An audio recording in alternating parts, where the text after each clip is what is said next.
T20 world കപ്പിൻ്റെ final സ്റ്റേജിലേക്ക് കടക്കുകയാണല്ലോ. സഞ്ജു സാംസന്റെ ഗംഭീരമായ ബാറ്റിങ്ങിലാണ് ഇന്നലെ ഇന്ത്യ സെമി ഫൈനലിലേക്ക് കടക്കുന്നത്. കാരണം അത് ഒരു ഫ്ലോലെസ് ആയിട്ടുള്ള ഒരു ഇന്നിങ്സുമാണ്. വളരെ കോൺഫിഡൻ്റ് ആയിട്ടുള്ള ഒരു ബാറ്റർ എന്നുള്ള രീതിയിൽ സഞ്ജുവിൻ്റെ കഴിവ് വീണ്ടും പ്രൂവ് ചെയ്യുന്ന ഒരു സിറ്റുവേഷൻ ആയിരുന്നു.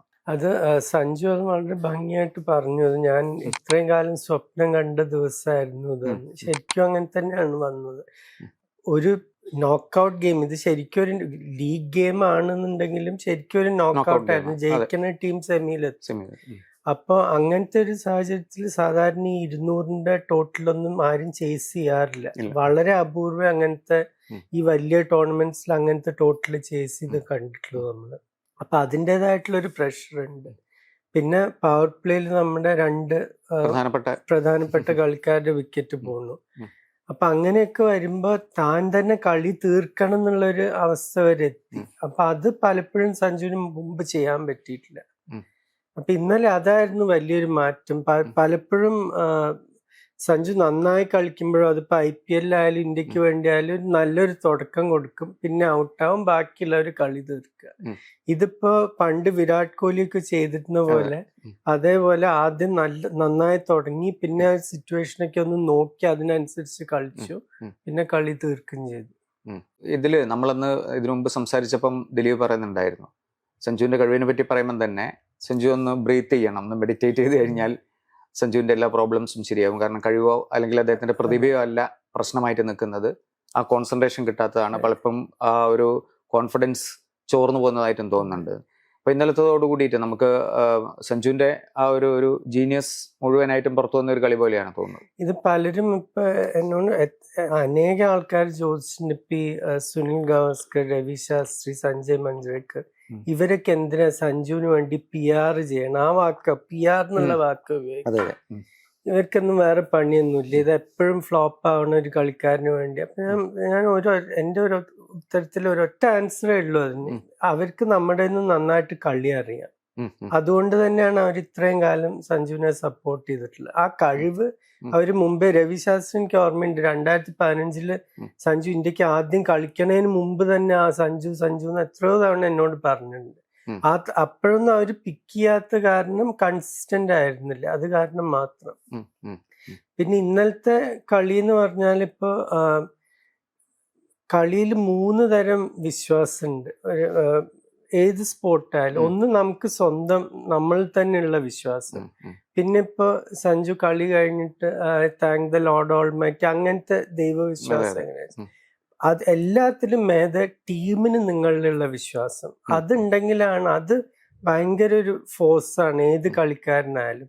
അപ്പൊ ഇത്രയും കാലം ഇപ്പൊ സഞ്ജു നോക്കേണ്ടത് എന്താ, ശ്രേയസ് അയ്യർ ടീമിലില്ല, ശുഭ്മൻ ഗില്ലിനെ ടീമിൽ നിന്ന് പുറത്താക്കി, യശസ്വി ജയ്സ്വാൾ സ്ക്വാഡില്ല. അപ്പൊ ഇവർക്കൊക്കെ എന്നെ അത്രയും വിശ്വാസമുണ്ട്. അപ്പൊ ഞാനത് തിരിച്ചെന്തെങ്കിലും കാണിച്ചു കൊടുക്കണം. അതാണ് അതും ആ ഒരു ഫാക്ടർ നമ്മൾ മറക്കാൻ പാടില്ല. പിന്നെ വിക്കറ്റ് കീപ്പർ എന്നുള്ള രീതിയിൽ നല്ല 2 ക്യാച്ച് ഉണ്ടല്ലോ, അത് എങ്ങനെയാണ് അതും ഇദ്ദേഹത്തിന്റെ ഒരു ഇതിനെ മൊറലിനെ ബൂസ്റ്റ് ചെയ്തിട്ടുണ്ട്? അല്ല, ടീമിൽ നിന്നത് തന്നെ കാരണം അതാണ്. അല്ലെങ്കിൽ ഇപ്പൊ ഗില്ലിനെയോ ശ്രേയസ് അയ്യരോ പുറത്ത് നിർത്തില്ല. ഇതിപ്പോ സഞ്ജുവിന് കീപ്പ് ചെയ്യാനും കൂടി പറ്റും.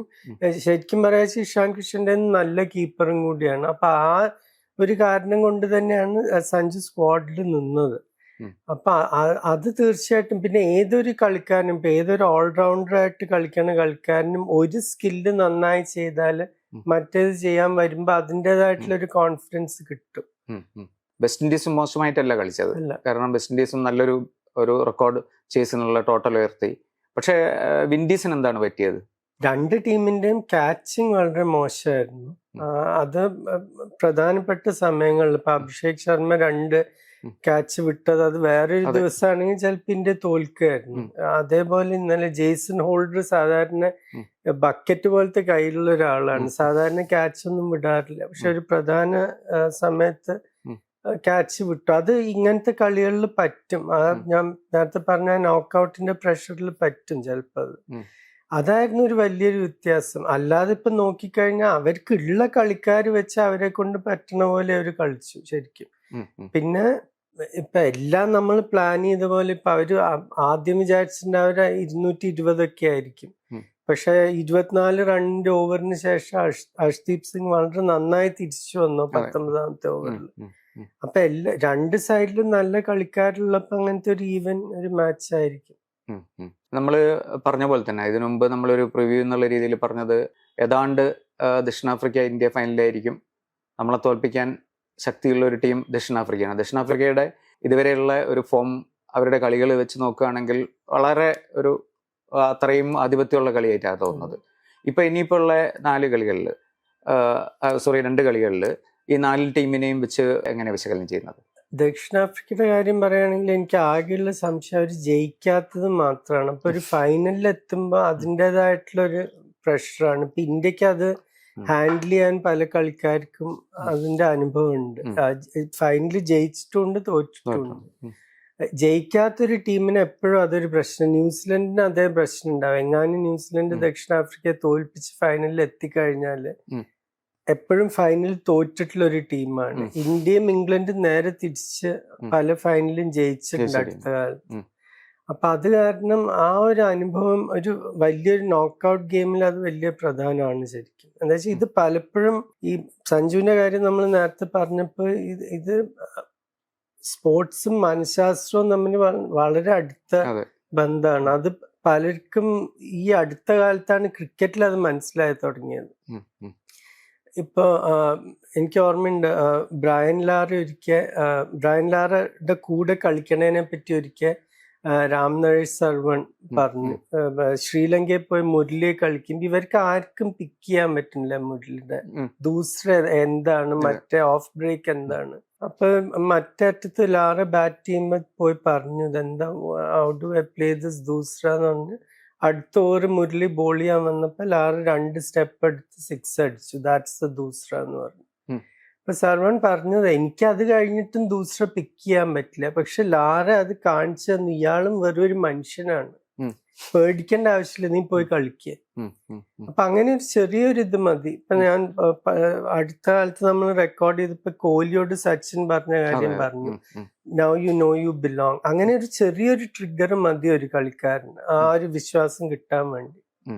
ഈ 4 ടീമിലും ഇപ്പവും ദിലീപിന് ഒരു കൂടുതൽ കോൺഫിഡൻസ് ഉള്ള ഏത് ടീമിലാണ്? ഈ 4 ടീമും ഈ ടൂർണമെന്റിൽ ഏറ്റവും നന്നായി കളിച്ച 4 ടീം തന്നെ, അതിലൊരു സംശയമില്ല. അപ്പൊ അതിലാർക്കും ജയിക്കും. ഇപ്പൊ ഓരോ ടീമിനും അവരുടേതായിട്ടുള്ള ശക്തികളുണ്ട്. ന്യൂസിലൻഡിന് വളരെ നല്ല ലേറ്റ് ഓർഡർ ഹിറ്റിങ്ങും പിന്നെ കുറച്ച് ബുദ്ധി ഉപയോഗിച്ച് എറിയണ ബോളർമാരുണ്ട്. വളരെ നല്ല ഫീൽഡിംഗ് സൈഡാണ്. സൗത്ത് ആഫ്രിക്കയ്ക്ക് ഒരുവിധം എല്ലാ ബേസും കവർ ചെയ്ത ഒരു ടീമാണ്. പ്രത്യേകിച്ച് അവരുടെ ബാറ്റിംഗ് ഭയങ്കര പവർഫുൾ ആണ്. ഈ എല്ലാ ലൈനപ്സും നോക്കിക്കഴിഞ്ഞാൽ 1 തൊട്ട് 8 വരെ ഒരു കളി ജയിക്കാൻ കഴിവുള്ള ബാറ്റ്സ്മാൻമാരാണ്. ഇപ്പൊ സൗത്ത് ആഫ്രിക്ക ആയാലും ഇംഗ്ലണ്ട് ആയാലും ഇന്ത്യ, ന്യൂസിലൻഡ് ഒക്കെ. അപ്പൊ അങ്ങനെ വരുമ്പോ ശരിക്കും ഒരു ലോട്ടറി, നമുക്കൊരു പ്രവചിക്കാൻ കുറച്ച് ബുദ്ധിമുട്ടായിട്ടുള്ള മാച്ചുകളാണ്. പക്ഷെ എന്നാലും മുംബൈയിൽ വെച്ച് കളിക്കുമ്പോൾ എനിക്ക് തോന്നുന്നു ഇന്ത്യ ഇംഗ്ലണ്ടിനെ തോൽപ്പിക്കേണ്ടതാണ്. പക്ഷെ ഇപ്പൊ നമ്മൾ നേരത്തെ സഞ്ജുവിന്റെ കഴിവിനെ പറ്റി പറഞ്ഞ പോലെ ഇപ്പൊ ഹാരി ബ്രൂക്ക് എന്റെ അഭിപ്രായത്തിൽ ജോ റൂട്ടിന്റെ മികച്ച കളിക്കാരനാവാൻ പൊട്ടൻഷ്യൽ ഉള്ള കളിക്കാരനാണ്. അത്രയും കംപ്ലീറ്റ് ആയിട്ടുള്ള ഒരു ബാറ്റ്സ്മാൻ ആണ്. അപ്പൊ ബ്രൂക്കിനെ പോലത്തെ ഒരു കളിക്കാരൻ വേണമെങ്കിൽ ഒരു കളി അങ്ങോട്ട് എടുത്തു കൊണ്ടുപോകാൻ പറ്റും. അതേപോലെ ഇതുവരെ പരാജയപ്പെട്ട ജോസ് ബട്ട്ലർ T20 ചരിത്രത്തിൽ തന്നെ ഏറ്റവും വലിയൊരു ബാറ്റ്സ്മാൻ ആണ്. ഇപ്പൊ എപ്പോഴാ ഫോം തിരിച്ചു വരാന്ന് നമുക്ക് പറയാൻ പറ്റില്ല. ഇന്ത്യ വിചാരിക്കണ്ടാവോ ഇപ്പൊ വരാതിരുന്നാ മതി. അതേപോലെ സൗത്ത് ആഫ്രിക്കയിൽ ഇപ്പൊ ഡിക്കോക്ക് ആയാലും മറ്റേ ഡിവോൾ ബ്രെവിസ്, അടുത്ത AB ഡിവിലിയേഴ്സ് എന്നൊക്കെയാണ് അവര് പ്രതീക്ഷിക്കുന്നത്.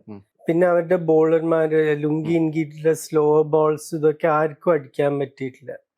ഇന്ത്യയിൽ എടുത്തു കഴിഞ്ഞാൽ ബുംറയുടെ ബോളിംഗ്, അർഷ്ദീപ് സിംഗ്, അങ്ങനെ പല ഇന്ത്യയുടെ ഭാഗത്തുനിന്ന് എനിക്ക് ആകെ കാണേണ്ട ഒരു കാര്യം ഇംഗ്ലണ്ടിനെതിരെ കുൽദീപ് യാദവിനെ കളിപ്പിക്കുക. എന്ന് വെച്ചാൽ അവർക്ക് ലെഫ്റ്റ് ആം റിസ്പിൻ കളിച്ച പരിചയമില്ല പല കളിക്കാർക്കും. വരുൺ ചക്രവർത്തി ആണെങ്കിൽ ഇപ്പൊ അധിക ടീംസ് ഒരു മീഡിയം പേസറായി കളിക്കാൻ തുടങ്ങി. അത് കാരണം കഴിഞ്ഞ 3 കളിയിലും 40 റൺ അല്ലെങ്കിൽ അതിന്റെ മേധ 36 റണ്ണിന്റെ മേധ കൊടുത്തിരിക്കുന്നു സ്പെല്ലില്. അത് ആ മിസ്റ്ററി സ്പിന്നേഴ്സിന് പറ്റുന്ന ഒരു പ്രശ്നം അതാ. പണ്ട് അജന്ത മെൻഡിസിന് ഇത് തന്നെ പറ്റി. കുറച്ചു കാലം ആൾക്കാർ ഈ വീഡിയോ അനാലിസിസ് ഇതൊക്കെ നോക്കി കഴിഞ്ഞിട്ട് ഇവൻ സ്പിന്നർ അല്ല, ഇവനൊരു മീഡിയം പേസറായി കളിക്കാൻ. എന്താ വെച്ചാൽ അധികം ബോൾ ടേൺ ചെയ്യില്ല. ഇപ്പൊ വരുണായാലും അധികം ഓവർ സ്പിന്നാണ് ബോള്, അല്ലാതെ ടേൺ വളരെ കുറച്ചേ ഉള്ളൂ. അപ്പൊ അവർക്ക് ധൈര്യമായിട്ട് നേരെ അടിക്കാൻ പറ്റും. എഡ്ജ് തട്ടി ക്യാച്ച് പോവില്ല എന്നുള്ള ധൈര്യത്തിൽ ഇപ്പൊ അങ്ങനെ മീഡിയം പേസറെ സ്ട്രേറ്റ് അടിക്കണ പോലെ അടിക്കുകയാണ്. നമ്മൾ ഇതിനകത്ത് സൂപ്പർ 8-നകത്ത് പുറത്തുപോയ ടീമുകൾ എന്നാലും നല്ല പെർഫോമൻസ് കാണിച്ചിട്ടുള്ള ടീമാണ്, നന്നായിട്ട് ഫൈറ്റ് ചെയ്തിട്ടുള്ള ടീമുകളാണ്. ഈ ശ്രീലങ്ക ഒഴികെ ശ്രീലങ്ക ശരിക്കും നിരാശപ്പെടുത്തി. ഞാൻ വിചാരിച്ച അവര് ഇതിലും നന്നായി കളിക്കുന്ന വിചാരിച്ചു, പ്രത്യേകിച്ച് അവരുടെ പിച്ച്. പക്ഷെ അവര് ഈ ടൂർണമെന്റിന്റെ ഇടയ്ക്ക് തന്നെ 2 പ്രധാനപ്പെട്ട കളിക്കാർ വന്ദു ഹസ്രംഗയും പത്രാനയും അവര് പരിക്കായിട്ട് പോയി. അതങ്ങനെ വലിയൊരു സ്ക്വാഡ് ഇല്ലാത്ത ടീമിന് അത് വലിയൊരു തിരിച്ചടി തന്നെയാണ്. പാകിസ്ഥാൻ്റെതാണെങ്കിൽ എനിക്ക് തോന്നുന്നു കളിക്കാരുടെ കഴിവിലും അധികം അവരുടെ മേതിരിക്കണവരുടെ പ്രശ്നങ്ങൾ കാരണം ഇപ്പൊ ഇന്ന് പിഴ കൊടുത്തിരിക്കുക കളിക്കാർക്ക്. നിങ്ങൾ T20 ലോകകപ്പിൽ പരാജയപ്പെട്ടു. പിന്നെ ഏത് കളിക്കാരനെ കളിക്കാനൊരു താല്പര്യം ഉണ്ടാവും? ഇങ്ങനത്തെ ഒരു സാഹചര്യത്തിലാണ് അവർ കളിക്കുന്നത്. സാധാരണ കളിക്കാർക്ക് ഇപ്പൊ ഇന്ത്യൻ ടീമിനൊക്കെ കളിയുടെ പ്രഷർ മാത്രമേ ഹാൻഡിൽ ചെയ്യണ്ടൂ. മറ്റേത് ഇതിപ്പോ അവിടെ ഗവൺമെന്റ് എന്ത് ചെയ്യും, ബോർഡ് എന്ത് ചെയ്യണം, ഇതൊന്നും പേടിച്ചിട്ടല്ല ഒരു സഞ്ജു കളിക്കുന്നത്. ഞാൻ നാളെ ടീമിൽ ഉണ്ടാവുമെന്ന് മാത്രം ആലോചിച്ചാൽ മതി. ഇതിപ്പോ പിഴ കൊടുക്കണം, മറ്റേ എന്തൊക്കെ സംഭവിക്കുന്ന അവർക്ക് ആർക്കും അറിയില്ല. അപ്പൊ ആ ഒരു സാഹചര്യത്തിലാണ് പാകിസ്ഥാൻ കളിച്ചത്. പിന്നെ സിംബാബ്വെ ആരും പ്രതീക്ഷിക്കാതെ എത്തിയൊരു ടീമാണ്. അപ്പൊ അവർക്ക് എങ്ങനെ നോക്കിയാലും അതൊരു ബോണസ് ആയിട്ടേ കരുതുള്ളൂ. പിന്നെ വെസ്റ്റ് ഇൻഡീസും ഇപ്പൊ തീർച്ചയായിട്ടും ഒരു തിരിച്ചു വരവ് പോലെ നമുക്ക് കാണാൻ പറ്റി. കഴിഞ്ഞ ഒരു 2-3 ടൂർണമെന്റ് അവര് നന്നായി കളിച്ചിട്ടില്ല. പക്ഷെ ഇപ്പൊ അവർക്ക് അവരുടെ T20-യിലുള്ള മികവ് അവർക്ക് ഈ ടൂർണമെന്റിൽ കാണിക്കാൻ പറ്റി. ഇന്നലത്തെ കളി ഏത് വഴിയും പോവായിരുന്നു ശരിക്കും. ഈ ഇപ്പോഴത്തെ ഒരവസ്ഥയിൽ നമ്മളൊരു സെമി ഫൈനലിൽ വെച്ചിട്ട് നമ്മളൊരു പ്രവചനം നടത്തുകയാണെങ്കിൽ നേരത്തെ പറഞ്ഞ രീതി തന്നെയാണോ ദിലീപ് ഇരിക്കുന്നത്, അല്ല പുതിയ എന്തെങ്കിലും തോന്നുന്നുണ്ടോ? South Africa New Zealand South Africa ജയിക്കുന്നതിന് എനിക്ക് തോന്നുന്നുണ്ട്. മറ്റേ ഇന്ത്യ ഇംഗ്ലണ്ട് രണ്ടും ടൈറ്റ് ആയിട്ടുള്ള കളിയായിരിക്കും. ഇന്ത്യ ഇംഗ്ലണ്ടിൽ എനിക്ക് ഞാൻ നേരത്തെ പറഞ്ഞ പോലെ കുൽദീപ് കളിക്കുകയാണെങ്കിൽ ഉറപ്പായിട്ട് ഇന്ത്യ ജയിക്കും. വാങ്കഡേ സ്റ്റേഡിയത്തിൽ ആകെയുള്ള ഒരു പ്രശ്നം എന്ന് വെച്ചാൽ വളരെ ചെറിയ ബൗണ്ടറീസ് ആണ്. ഇപ്പൊ എന്ത് ബോൾ തൊട്ട ഇപ്പോഴത്തെ കളിക്കാരുടെ പ്രത്യേകിച്ച് അവരുടെ ആ ബാറ്റോ ആകപ്പാടിയുള്ള ശക്തിയൊക്കെ വെച്ച് നോക്കിക്കഴിഞ്ഞാൽ തൊട്ട 6 ആണ്. അപ്പൊ അങ്ങനെ ഹൈ സ്കോറിംഗ് മാച്ച് ആയി കഴിഞ്ഞാൽ പണ്ട് എനിക്ക് ഓർമ്മയുണ്ട് ഇംഗ്ലണ്ട് വെസ്റ്റ് ഇൻഡീസിനെതിരെ ഒരു T20 ലോകകപ്പ് ഗെയിമിൽ, വെസ്റ്റ് ഇൻഡീസിനെതിരല്ല സൗത്ത് ആഫ്രിക്കയ്ക്കെതിരെ ഞാൻ കവർ ചെയ്ത മാച്ച് 229 അവർ ചേസ് ചെയ്തെടുത്തു. അങ്ങനത്തെ ഒരു ഗ്രൗണ്ടാണ്. അപ്പോ അത് മാത്രം ഒരു സംശയം. രണ്ടും വളരെ ശക്തമായ ലൈനപ്പാണ്. ആദിൽ റഷീദ് നന്നായി ബോൾ ചെയ്യുന്നുണ്ട് അവർക്ക്, ജോഫ്ര ആർച്ചറും രണ്ടുപേരും. അപ്പൊ അവരെ എങ്ങനെ കളിക്കും ഇന്ത്യ അതനുസരിച്ച്. പക്ഷെ ഇന്ത്യയുടെ അടുത്ത് ഇപ്പൊ ഉള്ള ഒരു കാര്യം എന്താന്ന് പറഞ്ഞാൽ അത്രയും അധികം മാച്ച് വിന്നേഴ്സ് ഉണ്ട്. ഇപ്പൊ ഇന്നലെ സൂര്യ അങ്ങനെ ക്ലിക്ക് ചെയ്തില്ല, അഭിഷേക് ശർമ്മയും ഇഷാൻ കിഷനും ഫെയിൽ ചെയ്തു. അപ്പൊ സഞ്ജു വന്നു, തിലക് വർമ്മ കളിച്ചു, അവസാനം ശിവം ദൂബെ വന്ന് കളിച്ചു. അപ്പൊ ഇങ്ങനെ എപ്പോഴും ഓരോ ഹീറോസ് വരുന്നുണ്ട്. ഒരു കാര്യം കൊണ്ട് എനിക്ക് പറയാനുള്ളത് ഇതിലിപ്പോ ഒക്കെ ഈ കളി നടക്കുമ്പോഴൊക്കെ ടീം തോറ്റാല് ഗൗതം ഗംഭീറിന്റെ ജോലി പോവും, മറ്റയാളുടെ ജോലി പോവും. ഇതാണ് നമ്മുടെ മീഡിയ ഉണ്ടാക്കി വെച്ചിട്ടുള്ള ഒരു കൾച്ചർ. ഇതാണ് ഇപ്പൊ ഞാൻ കേട്ട ഏറ്റവും ഡിസ്റ്റർബിങ് ആയിട്ടുള്ള ഒരു കഥ. ഇന്നലെ മിക്സ് സോണില് കളി കഴിഞ്ഞിട്ട് കളിക്കാരും കോച്ചസും ഇങ്ങനെ നടന്നു പോകുമ്പോൾ സിതാൻഷു കോട്ടക്ക് ഇന്ത്യയുടെ ബാറ്റിംഗ് കോച്ചിനോട് ഒരു പത്രപ്രവർത്തകൻ ചോദിക്കുക, ഈ റിങ്കുവിന്റെ അച്ഛൻ മരിച്ചത് ഒരു ബ്ലെസ്സിങ് ഇൻ ഡിസ്ഗൈസ് ആയില്ലേ എന്ന്. ഈ ലെവലിലേക്കാണ് നമ്മൾ നമ്മുടെ മീഡിയ കവറേജ് താണു പോയിട്ടുള്ളത്.